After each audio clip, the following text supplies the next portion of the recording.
GM, good morning. Welcome to the Milk Road Show, the daily crypto show that's as clutch as finding the last parking spot on a busy Saturday. I'm your host, Jay Hamilton, and today we're joined by Bloomberg Analyst James Seyffart. We're talking all about crypto ETFs, Bitcoin's record-breaking success. What is going on with Ethereum? Is it time to call that ETF a failure?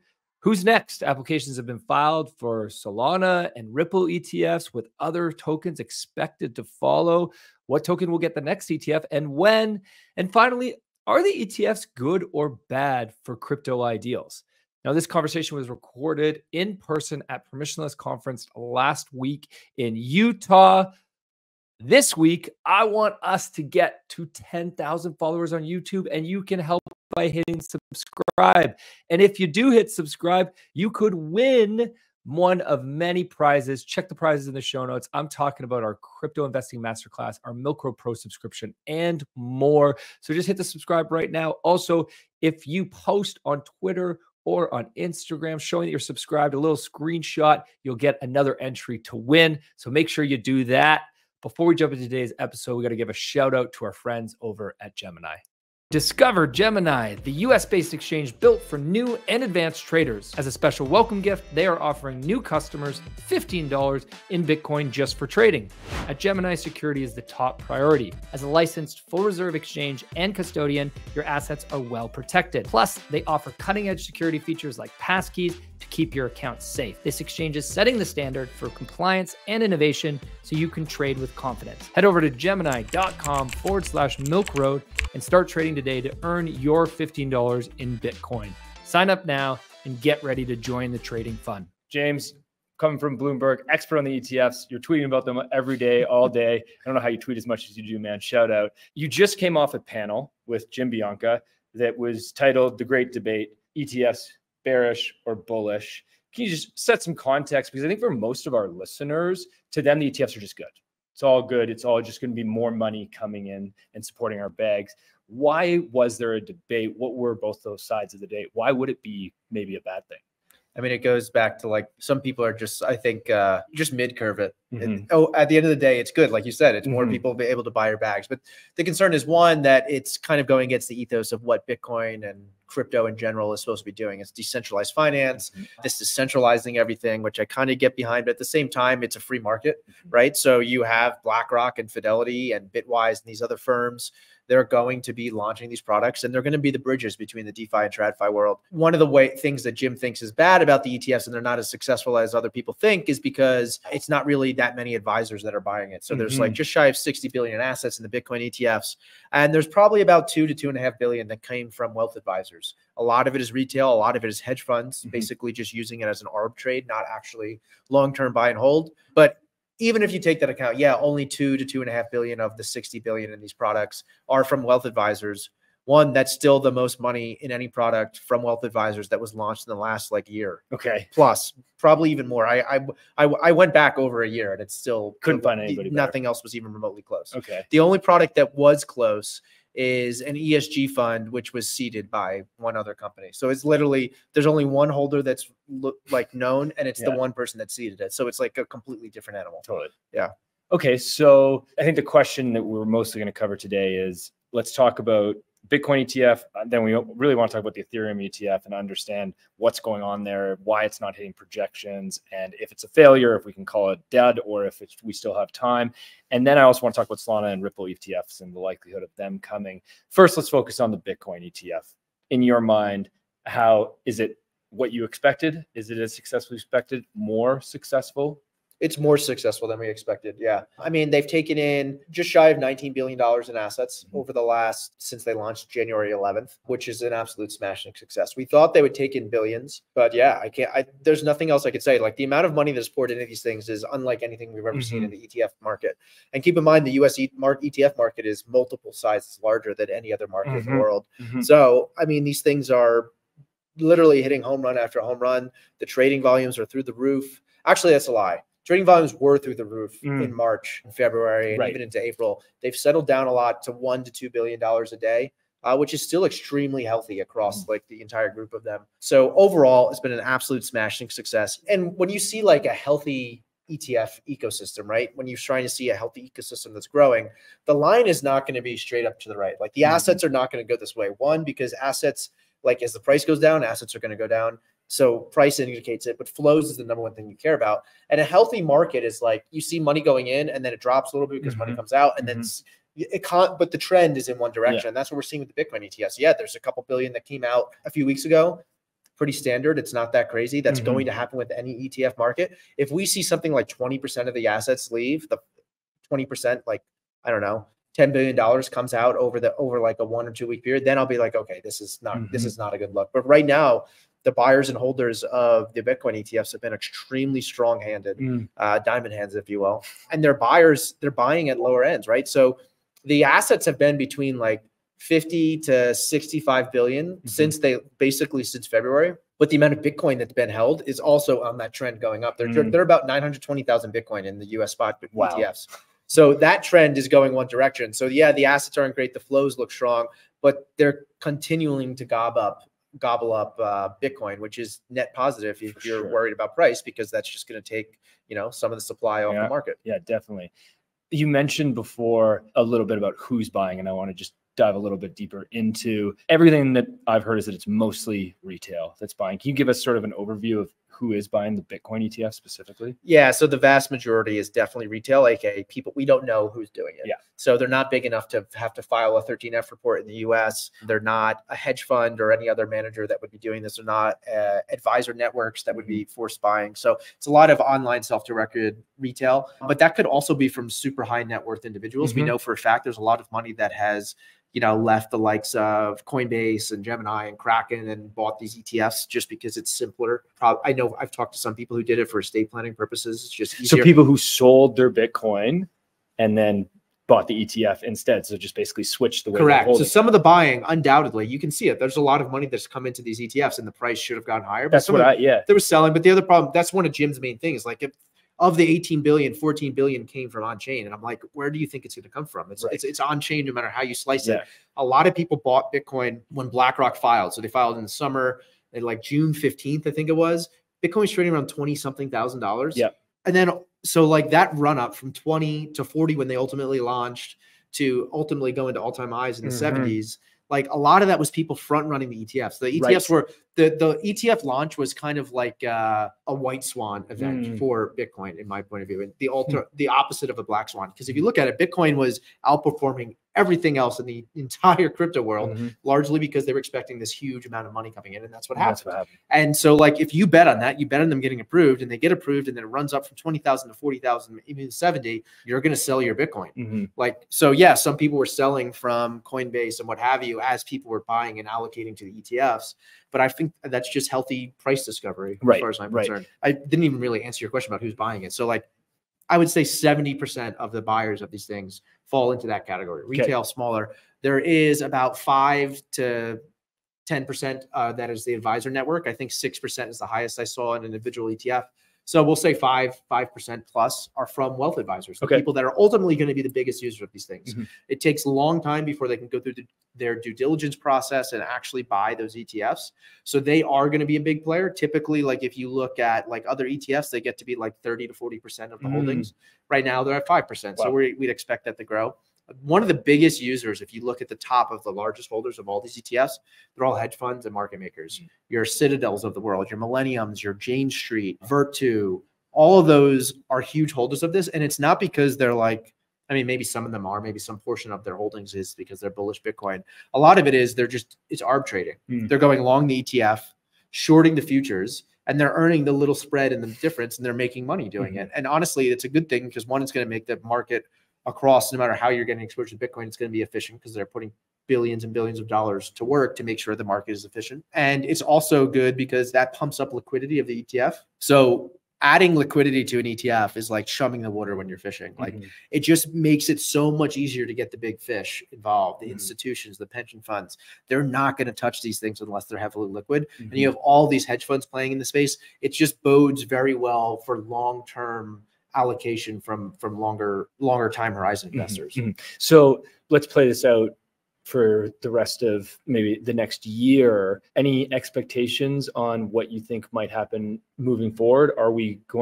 How quickly are we going to see more of these wealth managers come in, or other larger funds that, Jim Bianca talked about the Wisconsin Pension Fund, for example. We haven't really seen a lot of these types of institutions coming yet. Are we there? Are they going to start to come, or are we still a ways away? Yeah. So the big elephants in the room are what's called model portfolios and wirehouses and advisor platforms. And so I'll just explain all of them. Model portfolios are essentially like pretty much every asset manager has them. And what it typically is that it's like you have a client that has this risk tolerance and this risk appetite and this much ability to take risk. And you're going to allocate to them this model, and it's going to have 60% equities and 40% bonds. But usually it's more complicated than that. It's going to be like 10% US large cap, 5% US small. Maybe they'll do Vanguard. They'll do like a small cap value ETF. They're going to throw some commodities in there. And these model portfolios update like on a monthly or quarterly basis. And you basically just track those model portfolios. You have big model portfolios. There's model portfolios out there that have hundreds of billions of dollars that track them. So you take one of those model portfolios and they say, we're going to add a 1 to 2% allocation to the Bitcoin ETFs. All of a sudden, that's tons of money coming in. The other part of it is these wirehouses. Think, Morgan Stanley is a great example. UBS, I won't name all of them, but think the big financial institutions that you probably have heard of, RBC, for example. They have brokers and wealth manager networks that basically allocate for their clients. So they manage the portfolio for a given client, and they have rules on what they can and cannot buy. So usually this is oversimplification. Every company kind of does it differently, but I think of it as there's like 3 different tiers. The first tier is absolutely no one can buy this under any circumstance. That's where most ETFs and funds are going to start. Absolutely not. No one can buy this. And then after a certain time period, they get to this point in the middle where it's like, okay, if your client specifically asks for it, you can buy it. That's I'm mixing up solicited and unsolicited. But basically, if your client is asking to buy it, then you can buy it for them. But you need to say you need to explain to us in writing why you're buying it. You might have to file some paperwork and explain why it's being bought. Then the third level is like, okay, if you want to buy it for your client, you can do it. There's also a level above it, which is like, we recommend you buy these types of things for your clients. But like, for the most part, it's those tiers. The vast majority of these platforms, these wealth advisor networks, these wirehouses that we just spoke about, they're at that middle level. Where like, if the client asks for it, okay, you can buy it for them. Other than that, no. But in many cases, if the client is asking for it, you still can't even buy it. It's still hard. Yeah. And usually that process to go from like the bottom tier to the top tier, or even to the middle tier, can be like a 3-year-long process. So like, you are not allowed to buy any ETF unless there's a 3-year track record, at least 100 million in assets. The performance has to have met this criteria. We need to do all this due diligence. So it takes a long time. Like, there are going to be places where like 3 years, absolute earliest that any client on those platforms will be able to buy it. The only big wirehouse that we know who has approved it is Morgan Stanley, but there's like a bunch of restrictions on it, right? You need $1 million, or it's like $1.5 million in investable net worth. So like, you have to have $1.5 million with Morgan Stanley before you can do it. You also need to be like meet criteria for being extremely high risk tolerance and risk ability to take risk. So like, it's very limited on like who can actually buy these things. Essentially, there's a lot of people that could theoretically get exposed to these things in the times years to come, but it's going to take time. So I think it's going to be that trickle down situation. Like I said, Morgan Stanley, very limited on who can buy it. Then they'll open up to more. You're going to see UBS eventually open up some of these. You're going to see a lot of these platforms, these wealth platforms, basically make it a viable option to use these things. But we're not there yet.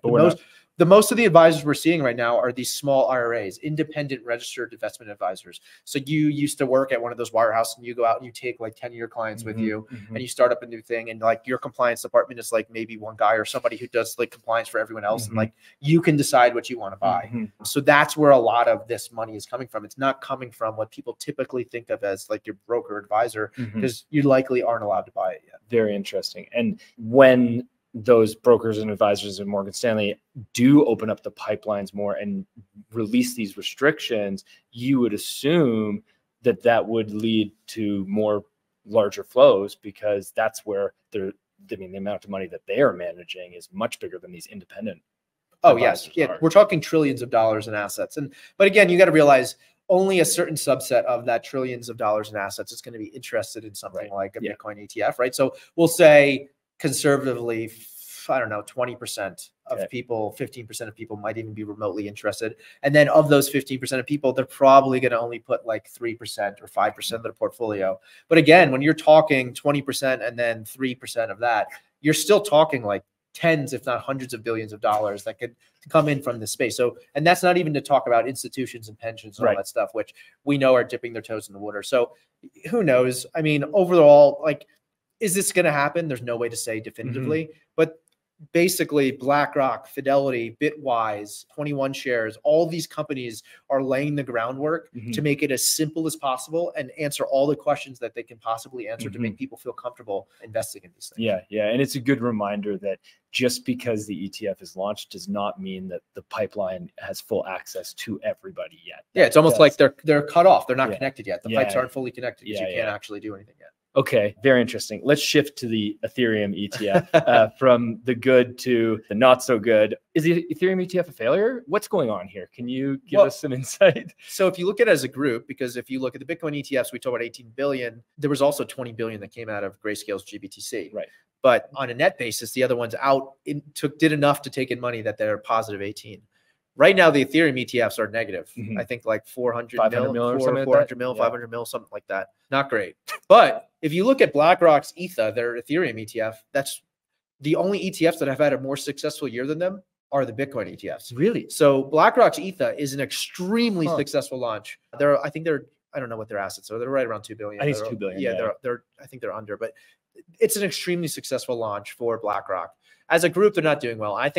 I mean, there's like 50 different reasons why I think they're not doing well. And I like tried to rattle them off and I forgot them because like I should have like brought a checklist of all the things why.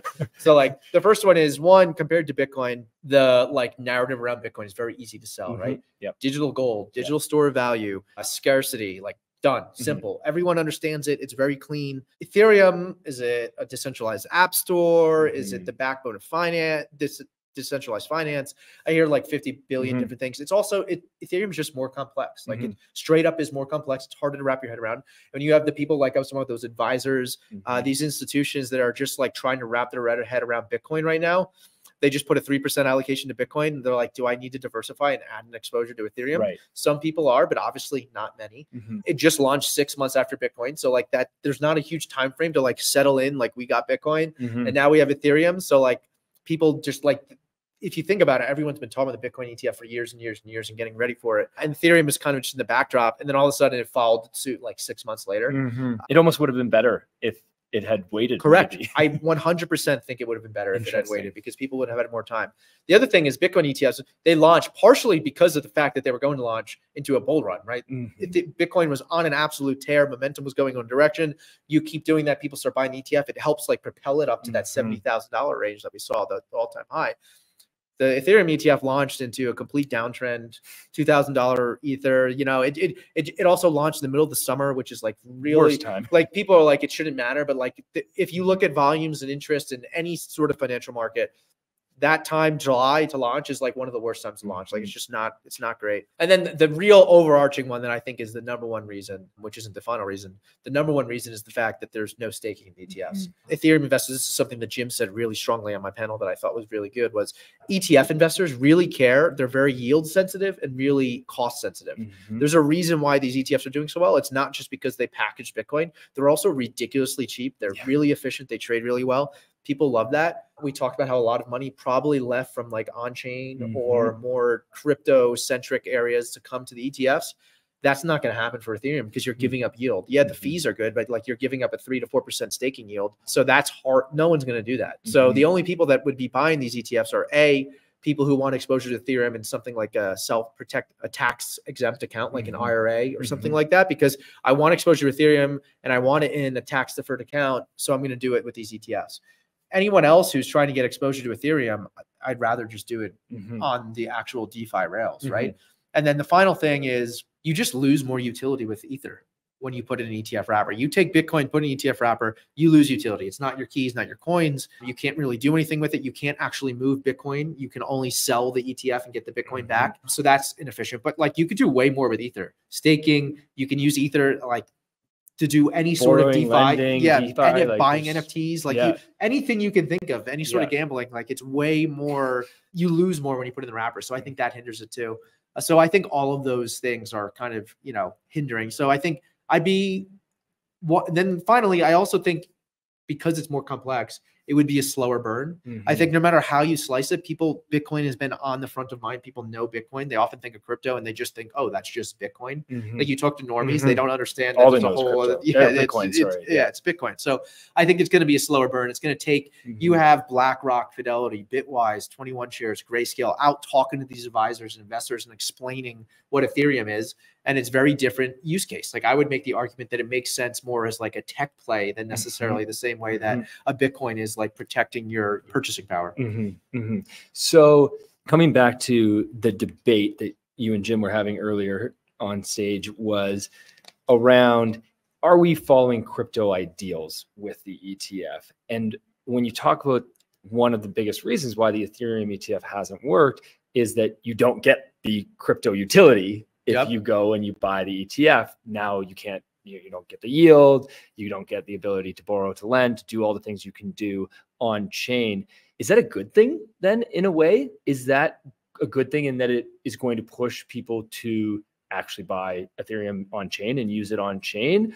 Or do you see that more as a bad thing because it's just too confusing and therefore no one's ever going to buy the ETF? It's a combo of both. I think part of the problem is like anyone who's been in crypto know there's a UX UI problem. So I have a hard time using it. I send stuff and I don't matter how many times I check that address. I'm still like sweating. I'm sweating until I get that confirmed, right? And it's just confusing. And it's what the ETFs do is they make it really simple. And you're giving up stuff, but I think what a lot of crypto people don't realize is people will pay up for convenience. I mean, there's some of the most successful ETFs are things that like, if you really wanted, you could do it yourself. It's the ease of somebody else doing it all for you. You don't have to worry about your keys. You don't have to worry about your anything. Like you're just offloading it to somebody else and paying them to take care of it. But I do agree it does take away from some of the ethos, but at the same time, it's a free market, right? This is a free market. This is not impacting Ethereum itself. Well, theoretically for now, until maybe if we do get staking and they become way too big stakers and impact the market, we can talk about that then. But this is not changing the Bitcoin protocol. This is not changing anything like that. And also, you're going to need people that are going to build bridges between the DeFi and TradFi ecosystems. And right now, those people are the centralized exchanges, and it is the asset managers, the likes of BlackRock and Franklin Templeton, who are all these ETF issuers are. There's two ways this is going, right? There's two directions. The first way, these ETFs, you're taking these DeFi assets, Bitcoin, Ethereum, Solana, Ripple, whatever, overseas that's happening. But here in the US right now, it's just Bitcoin and Ethereum. You're taking these DeFi assets and you're wrapping it in a TradFi wrapper, an ETF, which is a TradFi technology. It's the best asset management technology ever invented, in my opinion. I'm an ETF maxi, not a Bitcoin or ETH maxi. But so you're basically going in one direction, right? You're taking the DeFi stuff and bringing it to people in the TradFi rails. But then you also have all these firms doing different things. WisdomTree is doing this as well with a lot of their funds. They're tokenized funds. So you're going to see a lot of tokenization where you're seeing these TradFi world people taking DeFi assets or TradFi assets. So a money market fund, real estate funds, all these different things. And they're taking that TradFi asset and wrapping it in a DeFi wrapper. So it's these bridges that are going to be going both directions. Right. And I think these people who you would argue are doing things that are centralizing some stuff, yeah, that's not necessarily the best thing in the world if you're going with the crypto ethos. But one, again, people pay for convenience. There needs to be a bridge between the two things and make the UI UX better. And maybe people wouldn't be interested in using these things the way they are. So yeah, it's a great point. You mentioned Solana and Ripple ETFs being available overseas, but not in the US. There are applications for both currently in process.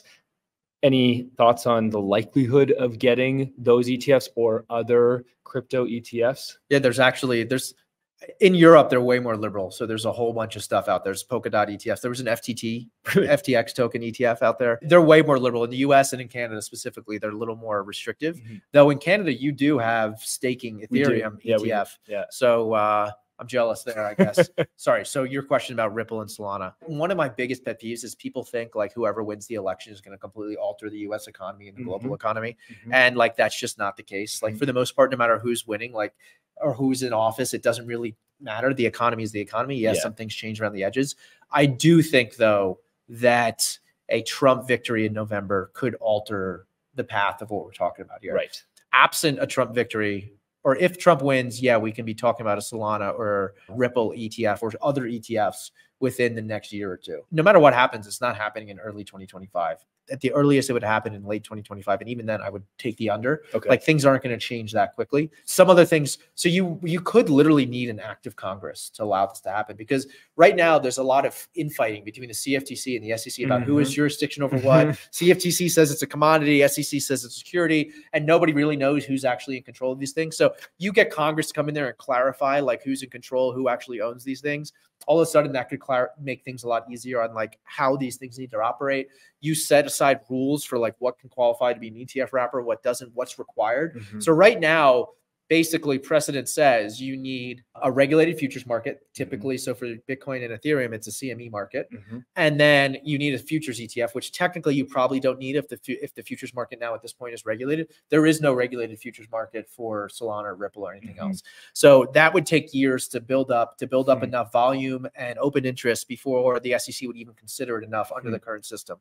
So the problem is, like, there's nothing in the SEC. There's no law or anything that says like this is the way you need to get an ETF approved. It's just this is the precedent that the SEC has set over the last decade or so.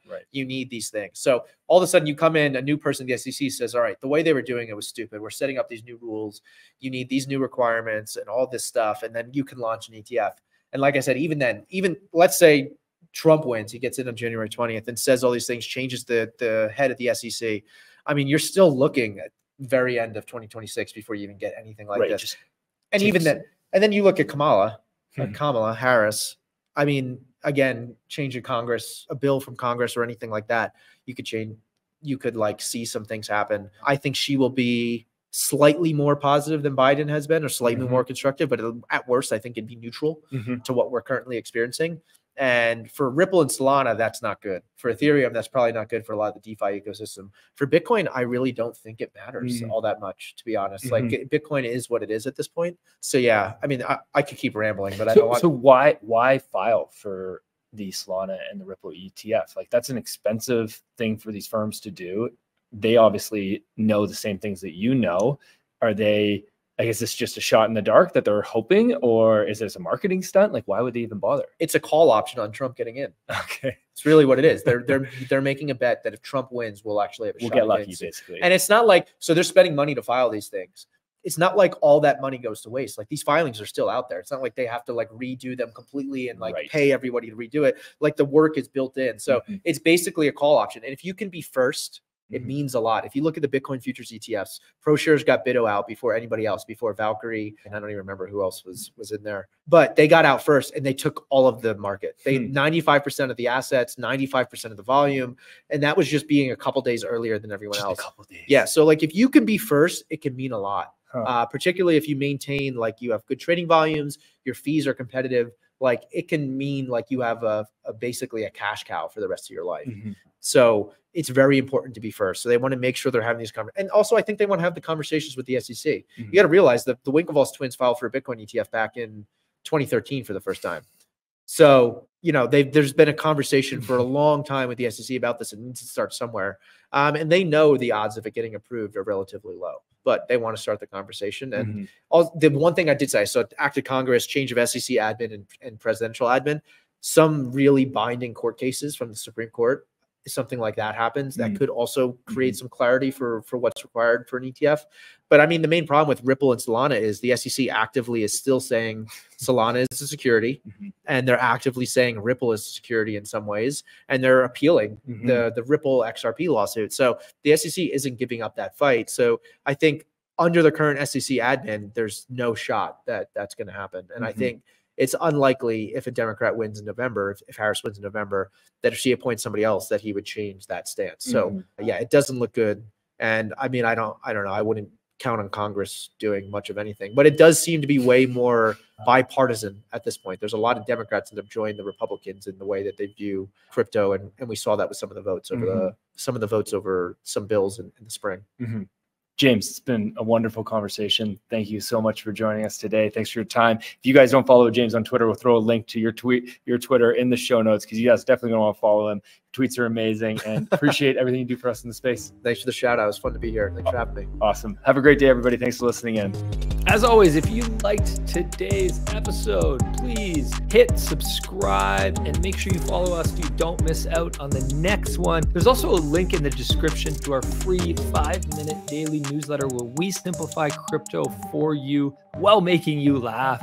And if you're willing to step up your crypto investing game, we're going to also leave a link for Milk Road Pro. You get access to our portfolio where you can see exactly what we are buying. This is your #1 resource to help you invest successfully in crypto. One final note, this show is for educational purposes only, and nothing we say is financial advice. Investing in crypto or any asset is risky, and you should never invest more than you can afford to lose. Thanks so much for listening in, my friends. Have a wicked awesome day.